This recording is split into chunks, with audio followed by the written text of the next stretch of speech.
Hello everyone, good morning, welcome back to my channel Jyotsna's lifestyle. এখন বাজে সকাল 9:30। ভাই আর আমি মিলে বেরিয়েছি বাজারে যাব বলে। আজকে জেঠুর ঘরে মনসা পুজো, আর জেঠুর ছেলে মানে ভাইয়ের যেহেতু মানত পুজো, তো তার জন্য ড্রেস আনবো আর ফলের বাজার করব। তবে এদিকে রাইয়ের দুষ্টুমি শুরু হয়ে গেছে। আমি বেরোতেই সে আমার সঙ্গে মানে যাবে, কান্নাকাটি জুড়ে দিয়েছে। তো তাকে কোনো মতে ভুলিয়ে ভালিয়ে মাকে দিয়ে যাচ্ছি বাজারে। তো দেখি, চেষ্টা করি আর তাড়াতাড়ি ফিরে আসার আর কি, মানে বেশিক্ষণ যদিও সময় লাগবে না, তো তাড়াতাড়ি ফিরে আসার চেষ্টা করবো। যেই বলা এমনি কাজ, আমি তাড়াতাড়ি গিয়ে ফলের বাজার করে ড্রেস কিনে চলে এসেছি। আর এসে দেখি দরজায় তালা লাগানো। মনে হয় আমরা চলে যাওয়ার পর রাই কান্নাকাটি করেছে, তাই তাকে নিয়ে মা মনে হয় গেছে জেঠুর ঘরে। রাই মনে হয় গেছে চাবি আনতে, মা রাইকে নিয়ে চলে গেছে জেঠুর বাড়ি, মানে যার ঘরে মনসা পুজো হচ্ছে। তো ভাই গেল চাবি আনতে। ভাই চাবি নিয়ে এনে গিয়ে দরজা খুলবো, দিয়ে স্নান টান করে রেডি হয়ে আবার যাবো জেঠুর ঘরে। ফলমূলগুলো দিতে হবে, তো জামা কাপড়গুলো দিতে হবে। তো চল, বাজারে যে গেছিলাম, রায়ের খেজুরটা শেষ হয়ে গেছিলো, তাই ফলের দোকানে এই খেজুরটা পেলাম আর নিয়ে এসেছি। এর আগের যে খেজুরটা সেটা অবশ্য আলাদা ব্র্যান্ডের ছিল, তবে এবারে এইটা মানে ফলের দোকানে পেয়েছিলাম, আর অন্য কোনো মানে ব্র্যান্ডের ছিল না, তাই এইটা পেয়েছি বলে এটা নিয়ে এসেছি। তবে এখানে একটা জিনিস দেখলাম, buy one get one free, কিন্তু সেরকম কোনো কিছুই দেয়নি, এই একটাই দিয়েছে আর একটার দামই নিয়েছে। আর এদিকে আমাদের ঘর ভাঙা হয়ে ঘর হয়ে গেছে, যেটার ব্লগ আসেনি, মানে পেন্ডিংয়ে আছে, তো সেটা আমি দিয়ে দেবো। তো আজকে আমাদের সেন্টারিংয়ে মানে ছাদে ঢালাই পড়েছিল, তো ছাদের সেন্টারিংয়ে পাটা খোলা হচ্ছে। তো মিস্ত্রিরাও আজকে এসে, তাই ভাই আর ছেড়ে যেতে পারছে না। ভাই আছে, আমি আছি, আর বাবা মা যাচ্ছে আসছে এরকম করছে। আর এদিকে আমি স্নান সেরে চলে এসেছি, রাইকে রেডি করিয়ে দিয়েছি। এই যে স্নান করিয়ে দিয়েছি, মানে স্নান করিয়ে ওকে ড্রেস পরিয়ে দিয়েছি, ও রেডি একদম। তুই রেডি তো? কোথায় যাবি? পুজো দেখতে? পুজো দেখতে যাবি? চলো। হ্যাঁ, আমি যখন স্নানে গেছিলাম তখন এই পার্সেলটা এসেছিলো, ভাই রিসিভ করে নিয়েছিল। তো চলুন সেটা খুলে দেখি। আর এটা কি আছে সেটা অলরেডি আমি মানে এই যে প্রোডাক্টটা, এই প্রোডাক্ট রিভিউর একটা শর্টস আমি অলরেডি দিয়ে দিয়েছি। যারা যারা দেখেছেন তাদেরকে অসংখ্য ধন্যবাদ, যারা দেখেননি তারা দেখে নেবেন। এটা আছে একটা সিঁদুর, আকাঙ্ক্ষারই একটা সিঁদুর, যেটা মানে একজন অ্যাক্ট্রেস মানে গায়িকা বলতে পারো। তো হ্যাঁ, গায়িকা বলতে পারার কিছু নেই, গায়িকা আর কি, দেবলীনা নন্দী, অনেকেই হয়তো চিনবেন। তো তারই ভিডিওতে আমি দেখেছিলাম আকাঙ্ক্ষার প্রোডাক্টগুলো রিভিউ দিতে। তো সেই জন্য আকাঙ্ক্ষার সিঁদুরটা প্রথমে কিনলাম, কারণ তাকে আমি পরতে দেখতাম, ভালোই লাগতো, খারাপ না।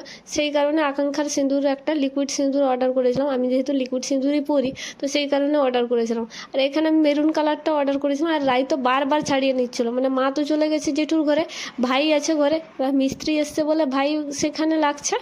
এবার এখানে রাই যেহেতু আমাকে একা পেয়েছে, আমার সাথে তো মানে যা নয় তাই বদমাশি করছে, এত দুষ্টুমি করছে। আর এইটা একদম আমাকে দেখাতে দিবে না, সে বারবার টেনে নিচ্ছিল, কোনো মতে আমি সেটার ভিডিও করছিলাম। তো যাই হোক, রাইকে ড্রেস পরিয়ে দিয়েছি, রেডি করিয়ে দিয়েছি, তো দেখলেনি। এবার আমি রেডি হয়ে যাই। এবার রাইকে আবার চেঞ্জ করাতে হয়েছিল, সে পেচ্ছাপ করে দিয়েছিল সেই কারণে। তো যাই হোক, তারপরে আমি রেডি হয়ে চলে এসেছি। আর এত দুষ্টুমি করছিল যে আর আসার সময় মানে ভিডিওটা আর করতে পারিনি, একদম চলে এসেছি। আর এসে যখন দেখি ঘর উত্তোলন করে চলেও এসছে। আর মা তো আগে থেকে এসেছিল, মা জেঠিমাকে ডাকছে যে কাপড় চেঞ্জ করে আয় তাড়াতাড়ি, মানে ঘর উত্তোলন করে এসেছে, সেটা গরম করে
সব সময় এত মাইক বাজছে যে মানে ভিডিওটা আমাকে মিউট করেই রাখতে হচ্ছে। কপিরাইট পড়বে, তাও যতটুকু দিয়েছি আমি জানি না সেটা কপিরাইট পড়বে কিনা। আর এখানে এই যে মানে মায়ের ঘর উত্তোলন করে যে এসছেন, তো মাকে বরণ করে নিচ্ছে। আর ভাইয়ের যেহেতু মানত পুজো, তো সেই সংকল্প হয়েছে, তো মা মানে জেঠিমা ভাই সবাই মিলে প্রণাম করে যা যা রিচুয়ালস থাকে সব কিছু করে মাকে ঘরে তুলছেন আর কি। তারপরে সব কিছু মানে পুরোহিত যে সব কিছু রেডি করবে আর কি, তারপরে গিয়ে পুজো আরম্ভ হবে। তবে গত বছর পুজোটা দিনের বেলা হয়েছিল, দুপুরবেলা, আর এই বছর পুজোটা সন্ধ্যেবেলা হবে, রাত্রিবেলা প্রায় বলতে পারো। এখন পুরোহিত মশাই যাবেন আবার একটা মন্দিরে, মানে উনি যে মন্দিরে প্রত্যেকদিন পুজো করেন আর কি, তো সেই কারণে একজন চলে যাচ্ছেন যিনি আমাদের কুলো পুরোহিত, আরেকজন থাকবেন ততক্ষণে বাকি যে সরঞ্জামগুলো সব কিছু সাজিয়ে গুছিয়ে রাখবেন, তারপর উনি এলে গিয়ে পুজো হবে। তো সেই কারণে আমাদেরও সেরকম কাজ নেই, আর সেদিকে এই জন্য আমরা বাড়ি চলে এসেছি। আমরা বললাম যে তাহলে পুরোহিত আসুক, যখন পুজো আরম্ভ হবে তখন না হয় আসবো। আর চলে এসে বাবাও এসে, মা আসেনি, মা ওখানে আছে। এবার বাবা চলে এসেছিলো, তারপরে আমরা ঘর গেছিলাম, ঘরে কিছুক্ষণ থেকে তারপর আবার এই যে সন্ধ্যেবেলা এসেছি। এখানে রান্না বান্নার আয়োজন আছে, মানে যাদেরকে ডাকা হয়েছে তাদের তো খাওয়া দাওয়ার একটা আয়োজন আছে, তো নেমন্তন্ন যাদের করা হয়েছিল, তো সেই জন্য বাবা এখানে রান্নাকারীকে একটু হেল্প করছিল, মানে বাবা হেল্পিং হ্যান্ড আর কি রান্নাকারী, তো আমি একটু ভিডিও করছিলাম সেইটা। এই যে রান্না হচ্ছে, আর এদিকে মায়েরা মানে এসছে এখনও লুচির জন্য, মানে বেলতে বসবে। বাকি পাড়ার যে কাকিমা জেঠিমা যারা আছে তাদেরকে ডাকতে গেছেন। আর এইদিকে আমি আর রাই ভিডিও করছি। আর এই যে দেখুন ময়দা অলরেডি মানে ময়াম দিয়ে মাখানো হয়ে আছে, লবণ টবণ দিয়ে, বাকি জল ঢালা হয়নি। তরকারিটা হচ্ছে, তরকারিটা হওয়ার পর সুজিটা হবে, সুজিটা হওয়ার পর গিয়ে মানে যা যা আছে সেগুলো হবে। তো সেই জন্য আবার আমরা বাড়ি চলে এসেছিলাম। আর বাড়ি এসে দেখুন একদম মানে যত পাটা যা ছিল, যে সেন্টারিংয়ে যে পাটা সব একদম খোলা হয়ে গেছে, আর রাত হয়ে গেছে বুঝতেই পারছেন। আর দেখুন মানে ঘরের যে লুকটা পুরো চেঞ্জ হয়ে গেছে, একটা হল ঘরের মতো মনে হচ্ছে। আর এত কাঁটা পড়ে আছে নিচে, বাপরে বাপ। তো তারপরে আবার চলে আসি এখানে। আর এসে এই যে দেখুন সবাই মানে আমাদের পাড়ার যত কাকিমা জেঠিমা আর যতজন ছিল সবাই বসে গেছে লুচি বেলতে। আর মানে একসাথে পাড়ার যত বউরা মিলেমিশে থাকলে যা হয় আর কি, এক গাদা কথা চলছে, আলোচনা চলছে তাদের, তো এইসব হচ্ছিল। আর এখানে রাই বাবার কোলে দুষ্টুমি করছিল, সে বারবার সেই তেল কড়ার দিকে যাবে, দেখবে কি হচ্ছে, এইসবই করছিল। আর এত গরম পড়েছে আজকে, তাই রাইকে আমি সেই মানে হাফ হাতার ড্রেসটা পরেছিলাম, আর এত রোগা হয়ে গেছে সে, তার ড্রেসটা তার বারবার নিচের দিকে গলে পড়ছিল। যাই হোক, তো রাই এখানে বাবার সাথে একটু দুষ্টুমি করছিল, আর এদিকে মা কাকিমাদের গল্পগুলো আমি শুনছিলাম, দিয়ে আমি লাগাচ্ছিলাম আরও। আর জেঠিমা এসছে একটু বসছে, এখনও অবধি পুরোহিত আসেননি, তো পুরোহিত এলে গিয়ে পুজো শুরু হবে। এই যে পুরোহিতও পৌঁছে গেছেন, এখানে জোগাড় যন্ত্র সব কিছু হয়ে গেছে, এবার পুজো শুরু হবে। তো চলুন পুজোটাও দেখতে থাকুন। পুজো শুরু হতে পুজোর জায়গায় সবাই চলে এসেছি, রান্নাবান্নাও প্রায় শেষের দিকে, তারপরে খাওয়া দাওয়া শুরু হবে পুজোটা শেষ হলে। আর এদিকে যেহেতু ভাই সংকল্প হয়েছে, তাই ভাইকে নিয়েই বসিয়েছেন। আর ভাইয়ের এটা মানত পুজো, 12 বছর পুজো করবে প্রত্যেক বছর, তো তার মধ্যে 2 বছর এটা কমপ্লিট হলো। গত বছর হয়েছিল, এই বছর তো 2 বছর হলো, আরও 10 বছর বাকি আছে।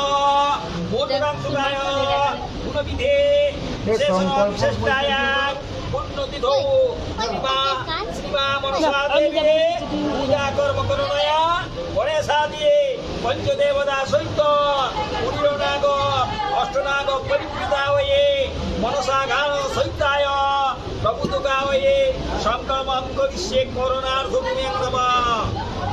গুরু ব্রহ্মা গুরু বিষ্ণু গুরু দেব মহেশ্বর সাক্ষাৎ পরম ব্রহ্ম তস্मै শ্রী গুরবে নমঃ। অজ্ঞান তিমিরন্ধস্য জ্ঞানাঞ্জন শলাকয়া। মাঝখানে 3 দিন কেটে গেছে, আমি কোনো ভিডিও শ্যুট করতে পারিনি, শরীর ভালো নেই, জ্বর, অসম্ভব জ্বর, আর তার সাথে তীব্র মাথা যন্ত্রণা।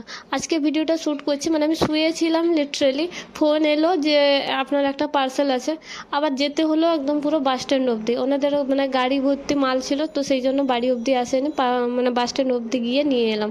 এবার আমি জানিও না এখানে কি আছে, রাইয়ের পাপা পাঠিয়েছে, তো সেটা আনবক্স করব, আনবক্স করে দেখাবো। আর এই যে আনবক্স করে দেখলাম যে রাইয়ের একটা খেলনা আছে, ঘোড়ার গাড়ি। মানে আমাকে ছবি পাঠিয়েছিল রায়ের পাপা, কিন্তু আমি জানতাম না যে অর্ডার করেছে আর কি। এবার এসছে ঠিক আছে, এই চাকাগুলো কী করে লাগাবো সেটাই বুঝতে পারছি না। আর এসব দেখে তো রায় ভীষণ ভয় পাচ্ছিল। তারপর মা তাকে সাহস জোগাচ্ছিল, এই যে বারবার একটু সাহস করাচ্ছিল। মা চড়ে রায়কে চড়িয়ে মানে অনেক রকমের কথা বলে সাহস জোগাচ্ছিল। তো এটারও শর্টস আমি দিয়ে রেখেছি, দেখে নিয়ে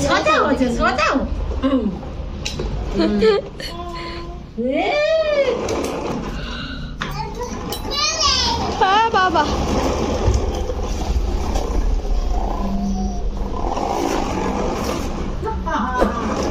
কি করছিস তোরা? আমার উপরে না, কোনো রকমে কষ্ট মষ্টে চাকাগুলো লাগিয়েছিলাম, তবে তার মাথার কাছে মানে ধরার যে হ্যান্ডেলটা সেটা ঠিকমতো লাগাতে পেরেছিলাম না। বাবা আসতে বাবা টাইট করে লাগিয়ে দিয়েছে। আর রায়ের এখন অনেকটাই সাহস হয়ে গেছে, মানে মা যে চড়াচ্ছিল মা নিজে চড়ে দেখালো, তো তারপরে সাহস হয়ে গেছে কিছুক্ষণ দেখার পর। তো সে এখন একা একা চড়তে পারছে, এই যে দেখুন, মানে চড়া নামা এখন সে সব কিছুই করতে পারছে।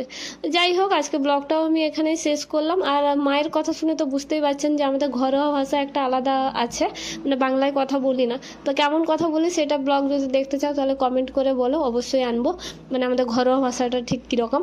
আর আজকে ব্লগটা এখানে শেষ করলাম, দেখা হবে পরের একটি ব্লগে। সবাই ভালো থাকবেন, সুস্থ থাকবেন, সাবধানে থাকবেন। আমার ব্লগটা কেমন লাগলো অবশ্যই কমেন্ট করে জানাবেন। ভালো লাগলে একটা লাইক করে দেবেন, শেয়ার করবেন আপনাদের বন্ধু বান্ধব আত্মীয় স্বজনদের সাথে। যারা আমার চ্যানেলে নতুন তারা সাবস্ক্রাইব করে বেল আইকনটা প্রেস করে রাখবেন, সাবস্ক্রাইব করে আমার ফ্যামিলি মেম্বার হয়ে যাবেন। আর বেল আইকনটা প্রেস করে রাখবেন যাতে আমার পরবর্তী ভিডিওর আপডেট সবার আগে পেতে পারেন। সবাইকে অসংখ্য ধন্যবাদ আমার ভিডিওটি দেখার জন্য।